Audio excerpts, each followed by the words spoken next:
Honored Rector, Dean, dear colleagues, students, friends, and family.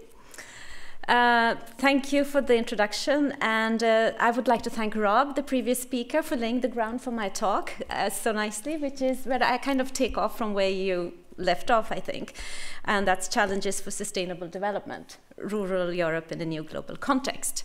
So for most of the 20th century, a prominent vision of the future was one of great scientific progress, as Rob pointed out. It included interstellar travel, space stations, and the taming of nature to do that. But the reality of the 21st century has been much more mundane. It has been, in fact, one of crisis, so much so that it has been referred to as the Great Derangement by the famous novelist and professor of literature Amitav Ghosh. He asks, how else to explain our imaginative failure in the face of global warming, of our failure to see the deranged modes in which we organize our world, a derangement that climate change has brought so forcefully to our attention. Today, I want you to think with me about how our relationship and thinking about the rural and about development is at the heart of this failure of imagination. But unlike Ghosh's pessimism, I also believe that it is here that our redemption might be. As I go on to talk about this failure and rural promise of the future, there is one important point that I want you to keep in mind as I go through my talk. Several scholars have pointed out that it is certainly not an absolute lack of the understanding of science and of climate change or of technological solutions that is holding society back. Real problems in the real world are infinitely complex. And for any given problem, science offers only a part of the picture. It has been widely acknowledged internationally that to tackle environmental problems, bridging the gap between scientifically defined environmental problems and experiences and values of local actors is vital. How do we do that in the many different contexts is a nut that we still have to crack. There is a need to overcome, as Ghosh points out, the lack of imagination in the ways we organize ourselves and confront our problems. Because we think that we have been so successful with defining development in the West, that is, economic development based on science and technology that Rob spoke about, we have a difficult time understanding how that approach to development is now causing many of the problems that we have. We need to understand the social and political nature of that development and what happens when politics and business as usual no longer works. And when I say political, I mean not party politics or government, but political in the social science sense of the term, where we study the organization of power and how that makes a difference to what happens. This is what studying rural development entails. It is not necessarily about better techniques for agriculture or better technologies for energy, for renewable energy, but understanding and acting on what such projects imply and studying the human and social dimensions that would make them possible and sustainable. I'm going to illustrate this with two examples from my research. In each of these examples, I first look at the questions that are conventionally asked, and then the questions that we ask as social scientists and scholars of rural development, and I discuss why those are important. I have worked mainly with qualitative and participatory methodologies to understand institutions, relationships, and people's experiences that enable sustainable action. This has meant being in these places for long periods of time, talking to people at different levels, and analyzing projects and policy documents. But before that, a brief discussion on what is rural and its development. In mainstream imagination in Sweden, where I have mainly worked, rural areas have been called many things, as places left behind in the fast pace of the present, when nothing really happens, with cities as the pulse of the nation, as centers of finance and the modern. Rural areas have been seen as the hotbed of right-wing populists and even been called garbage areas, as some of you might have heard. The other side of this coin is how the rural areas are linked to ideas of an idyll, of being close to nature, as bearers of history and culture. It's how Sweden always was, with its red cottages, fields, and forests.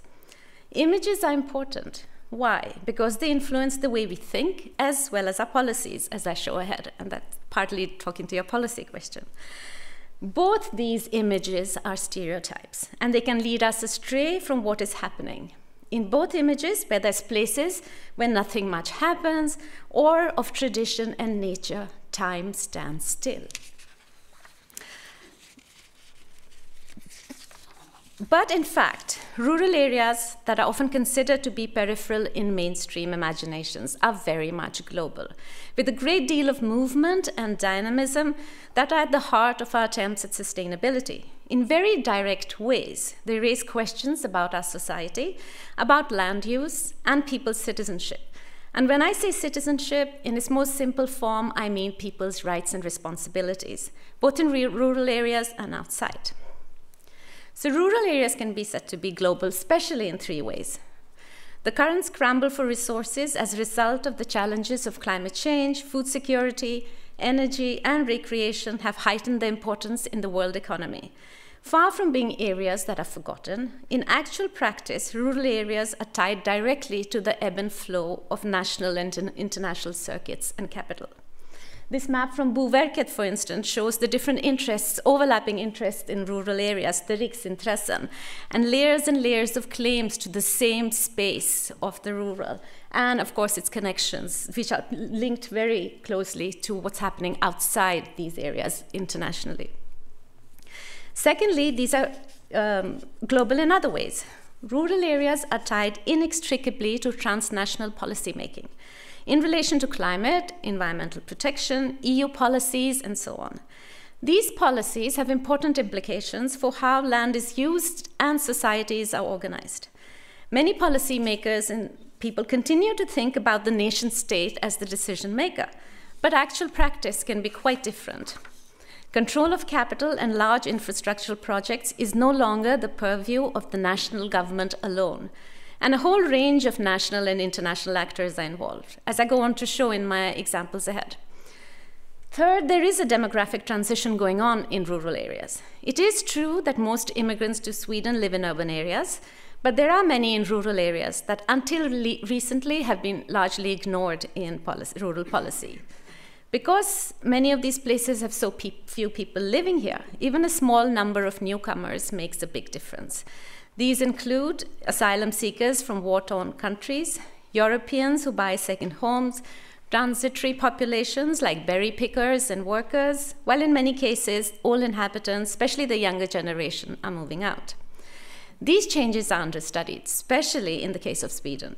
We cannot talk about sustainable development without paying attention to these changes taking place in rural areas. We also need to think about the connections of the rural to the outside. For example, the movement of capital, policy, and of people that is central to what happens here, but also in the country more widely, and for sustainable development. We need to revise our thinking on the role of national governments, of citizenship, which is still very much in the old way of thinking. Earlier, I raised the question of how the rural is often taken to be symbolic of old Sweden and its culture. In my first example, which is on rural development projects, I'm going to show you how images of the rural idyll and history were consciously created in everyday work in project activities, and where the involvement of government agencies and the interpretation of EU policies was significant. The examples that I take are from my work in Hälsingland, where I worked for a long period of time interviewing people, attending meetings, and generally hanging around. To use a metaphor from theater, I'm going to show you some of the activities that happen backstage that we don't easily see, but actually directs what happens on stage. Many rural development activities are undertaken by voluntary associations and public-private partnerships through project funds for which they apply to the rural program or to EU programs. EU programs for rural development encourage rural areas to define their vision and construct a unique identity in order to be competitive and attract potential residents, tourists, and investments to the areas. So if you look at the questions that the authorities were asking in this context were, how do we preserve the nature and culture of this place? How can we make people understand the value of the nature and culture that they have? As I started studying these projects, I asked the social science questions. which were, how are culture and nature being defined? Whose values do we mean? What is included and what is not? And importantly, what are its implications for future sustainability of that place? One big project at the time that I was working there was the prestigious World Heritage Project, the famous Helsingegårdas project, the Helsinge Farm project that some of you might know about. A great deal of conflicts arose during the course of the project, as many smaller projects and groups were brought together under the wider UNESCO project. In an interview, when I was talking to an officer at the county cultural unit about the conflicts, the officer said to me, "The people living in the farmhouses do not realize the culture they actually have. We," and the officer meant the county unit and museum authorities who pushed this project, "have had to make sense of this culture. It is, in fact, we who over the years have developed the farmhouse project that today symbolizes Hälsingland for those outside and forms the bedrock of the UNESCO project." As the official told me, even the name Helsingegårdar, the Helsinge farm, was not a given. Before the projects, the farms were normally called by many different names. There's just Träslott, which is the wooden castle, or the Trähus, the wooden house, or just Gården, the farm. The official pointed out with pride that now they had made it into a concept and into a saleable package. Now Hälsingland can be launched as a cultural landscape, where nature is important, but it's culture that is the important part. And Hälsingland has become a much more known concept in the country and in the world, one could say. For before it was not known one tiny bit. So what was happening here? In the course of this project, and many others, that out of the many everyday practices and the cultural richness of Hälsingland, a static image of a Helsinki identity and landscape was created that harkened back to a very specific and narrow history, that of a wealthy agricultural class consisting almost exclusively of white men. Despite Sweden's inheritance laws, it is still mainly men who own these farms, thus excluding many others, for instance, women and immigrants, from what it meant to be part of Hälsingland and to be part of rural development activities. Several conflicts arose between the many groups, especially between some of the farm owners and the authorities. Among other things, the farm owners didn't like being told what their culture was and what their identity should be. This was testimony to how culture and tradition is not something that is just out there, but it is made in the everyday, in interactions between people, and often cemented as a result of the relationships of power.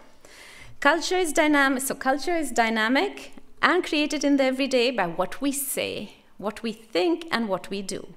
And it is our work as researchers to be aware of this when this invention of tradition and culture might be taking us backwards, rather than making use of the diversity and the richness that actually exists in the everyday. So the picture I painted earlier of rural areas as centers of activity was one of dynamism and movement. Here, instead, rural identity was constructed from a narrow slice of the past, often an idyllic, imagined past that excluded many people who needed to be part of sustaining the landscape.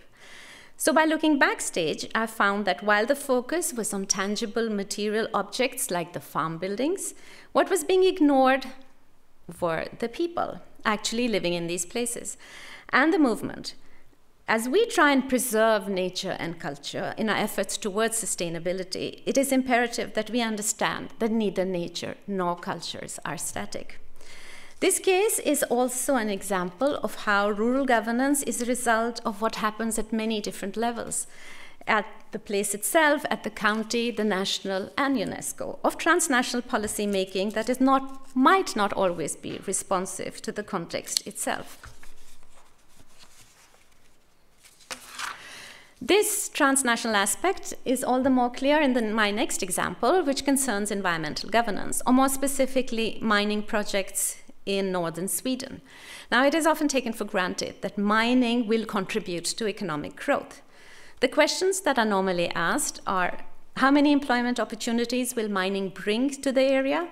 How will it stimulate multiplier effects? How will it stimulate other economic activity in the area? And how can we make mining as sustainable as possible? And many of my colleagues at SLU are doing really important work on the last part here. The questions that we as social scientists look at, and which are not necessarily being asked conventionally, are equally important. How does mining actually contribute to economic growth? Who benefits economically or otherwise?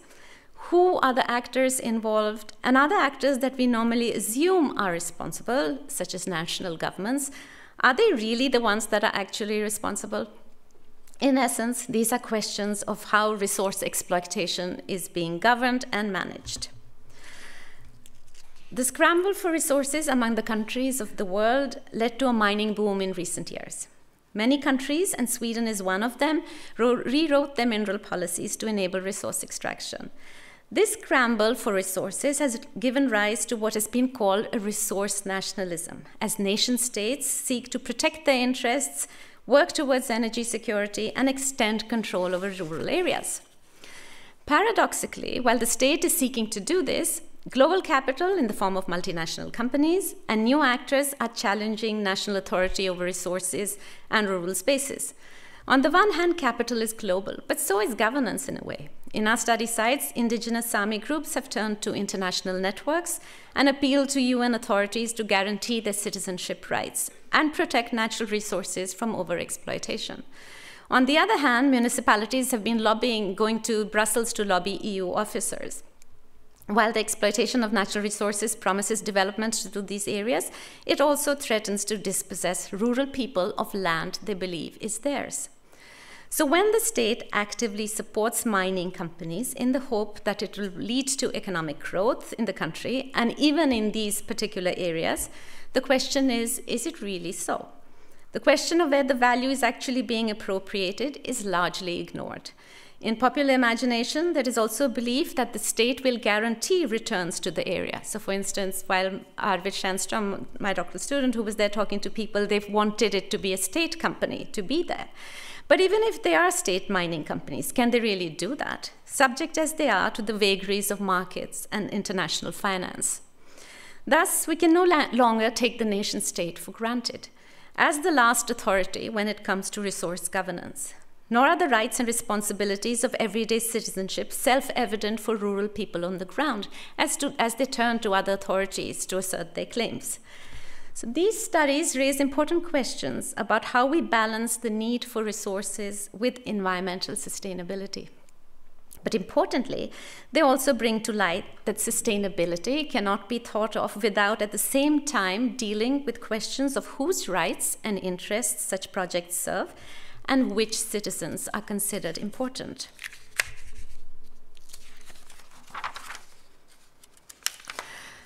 Questions of justice are central to that of sustainability, as is also clear from the agreements on the Sustainable Development Goals, and these three in particular. So to sum up, if you think of the two examples that I've presented, of preserving nature and culture through development projects or resource exploitation, they are highly political. And here, to remind you, I mean political in the sense of it being a question of power. Unfortunately, mainstream rural and environmental policies and projects continue to treat as mainly technical matters and decisions that are actually social and political. The alternative or complementary questions that I posed in my examples are not being asked or answered. For example, questions like, what kind of landscape do we really want? Or what landscapes do the different groups want? What are farmers willing to do or even able to do? This leaves less space for questioning development or of alternative relationships, values, emotions, and knowledges that would help us to go past what Ghosh calls a lack of imagination that is needed in our work with sustainability. For sustainability, we want people to behave differently, but what do we know about their changed circumstances? How do they relate to their neighbors, but also the world around them? How does that dictate their choices? These choices might seem individual, but they're actually very much social. We have a new context that needs to be understood from the bottom up. What we took for granted as the role of the state, of citizen rights and responsibility, and who the legitimate authorities are, or what the rural is changing all the time. You may ask, how do we find new solutions? Many of them have always been there in different forms, but often dwarfed by the promise of big science and technology that unfortunately does not give us the big picture that we need today. Some solutions are new as people find ways to make do in new times, especially people whom the changing environment affects in immediate and material ways. So for too long have we left them outside of environmental decision-making and solutions to environmental problems. Just as for too long, nature has been outside of considerations when we organize other parts of our society. So the time has come for new ways to work with this, and we need each other to do this. And I think SLU provides an excellent context for us to do this new work towards sustainable life. Thank you.